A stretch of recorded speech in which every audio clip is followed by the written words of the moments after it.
السلام عليكم. في هذا الفيديو غنشارك معكم وصفة ديال طبق رئيسي بالدجاج. كيجي المذاق ديالو زوين ومختلف. انا غنحتاج في هذا الطبق الابزار، البصله مكرمه، الملح، سكينجبير، خرقوم، عرق، قزبر كارم، ومعلقه كبيره ديال الصلصه اللي كنستعمل، قزبر ومعدنوس، نص حامضه معصره، جوج معالق ديال لاصوص الصوجا، وجوج بصلات مطحونين فيهم جوج روز ديال الثومه، ومكعب ديال ضامه زعفران، ومكعب ديال ضامه ديال الربيع. الدجاج على حسب الكميه اللي بغيتو، زيت البلديه وزيت المائده.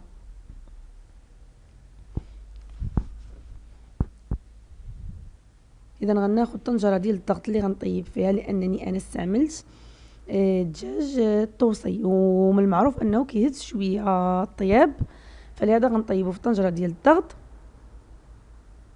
غندير ديك العطريه ديالنا اللي ذكرت كامله من قبل.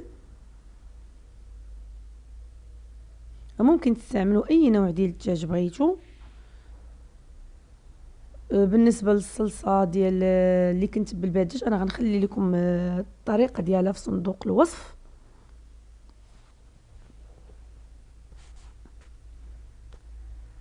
غنديروا هاد المكونات كامله، العطريه اللي ذكرنا كامله من قبل. بطبيعه الحال الكميه ديال العطريه راك تبقى على حسب الكميه ديال الدجاج اللي استعملته. وغادا ندير في هذاك الدجاج في هاد العطريه، ونخليه لمده ديال واحد ساعه، ساعه ونص، حتى كيتشرب ديك العطريه مزيان. راه الا كان الدجاج العادي طيبوه غير في طنجره عاديه، انا غنطيبو في طنجره ديال الضغط، وما غاداش نكثر فيه الماء، فقط على ديك البصيله غنضيف كاس ديال الماء، وغنخليه يطيب على نار مهيله باش يطيب غير في ديك المريقه ديالو. غندير الدجاج في هاد العطريه وغنخليه واحد المده ديال واحد الساعه حتى لساعه ونص، من بعد غنديرو باش يطيب.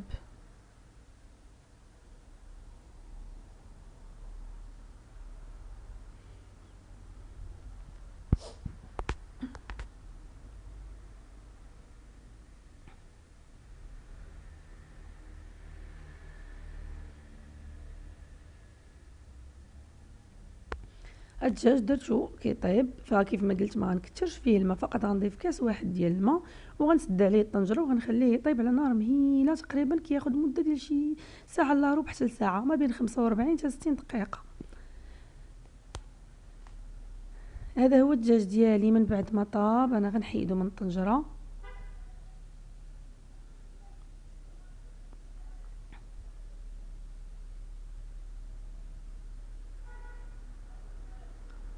غادا ندهنو بشويه ديال الزبده مذوبه، درت معها واحد نص معلقه ديال الهريسه، ومعلقه من الصلصه اللي كنتبل بها انا الدجاج. غندهن بها الدجاج ديالي مزيان، وغندخلو للفرن يتحمر. وهذيك المريقه اللي بقات لي في الطنجره غنخليها تزيد تغمر واحد شويه باش غنزين بها في الاخر.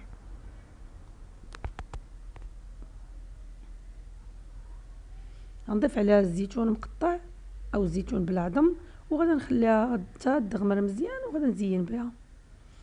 غندهن الدجاج وغندخلو للفرن يتحمر. نحاولوا ما نخليوش يتحمر بزاف باش ما ينشفش بزاف، غير يتشمع لينا. انا هاد الطبق اختاريت نزينو ببطاطا، درت لها الزعتر والملح والزيت، وغندخلها تحمر في الفرن. الخيزو وجلبانه مسلوقين ومسلوطين في شويه ديال الزيت، طوماط سوريز، وشويه ديال الخس. استعملت بيض السمان ولبن فيمي وفرomاج اللي بغيتو، اي نوع ديال الفرomاج. انا استعملت فرomاج او بوافغ. غنستعمل المايس، الذره، زيتون اسود، وشيبس اللي كتقلى في الزيت. اغلبيه الناس كيعرفوها، كتباع في عند المحلات ديال عند البقاله.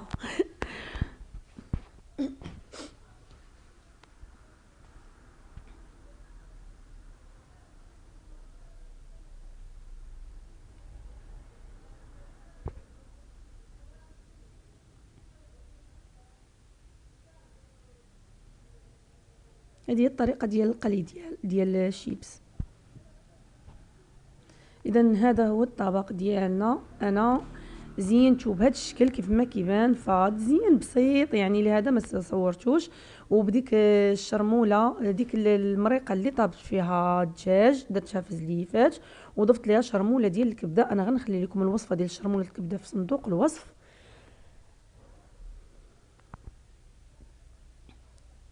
يعني زينتها بديك جلبانه طوماط سوريز كيف ما كيبان في الفيديو، راه يعني الطريقه بسيطه ديال التزيين ولكن كيجي المنظر ديالها راقي. نتمنى انكم تجربوا هاد الطريقه ديال الدجاج وتعجبكم. راه الصراحه كيجي الدجاج المذاق ديالو مختلف بزاف، يعني ما كيجيش بحال الدجاج اللي كنذوقوا يعني في المناسبات هاد الطريقه كتجي مختلفه. انا قربت الكاميرا باش يبان لكم الطريقه اللي زينت بها بسيطه. درت دوك جبيبنات درت فيهم الشرموله. نتمنى تجربوا هاد الوصفه وتعجبكم وما تنساش تدعموا القناه بالاشتراك ونتلاقاو في فيديو مقبل ان شاء الله.